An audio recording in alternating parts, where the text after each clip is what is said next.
Makeup tips I wish I knew earlier. Lashes edition. Okay, so these lashes look more or less the same length from the top, but from the side, they look completely different. One's more curved at the base while the other one isn't. I really wish I knew about looking at the side profile of lashes before buying them because it affects how it looks on your eyes. No problem though, if you have a pair of lashes you really like but they don't look the way you want them to, just put them in your lash curler and give it a few pumps at the base. This is the lash glue I use. Look at me pulling on these lashes. Like, if you think these are coming off, I am sorry, but you are lying. So the way I used to do my lashes, I would just put the glue on the back of the lash band and then I'll just pop them on my eye. This method was like cute, I guess, but when I looked down, you could see everything. Like, you could see the lash band even from the side. I also had really short lashes, but I wanted the nice, you know, long lashes on the bottom, so I would cake on my mascara. And I didn't know you were supposed to blend your real lashes with your fake lashes. The way I do it now, I curl my lashes at the base and then curl my own lashes. And I put my lash glue directly on my lash line now.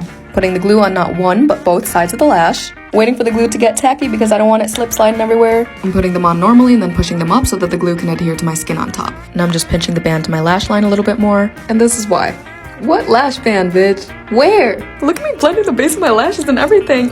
I'm so proud. This stuff isn't necessary, but I like to tightline because it makes everything look so much more cohesive. Instead of caking a bunch of mascara on my stubby lashes, I just draw them on now. I'm doing them in 2s or 3s and then putting singles in between. I used to be scared of drawing on my lower lashes because I thought it would be noticeable in real life, but I realized people are never going to be that close to you in person. And if they are that close and they say something, I'm gonna tell them to back the fuck up because why are you so close to me? I still like the old way for more natural days, but that's not what I'm going for anymore, so follow for more makeup tips.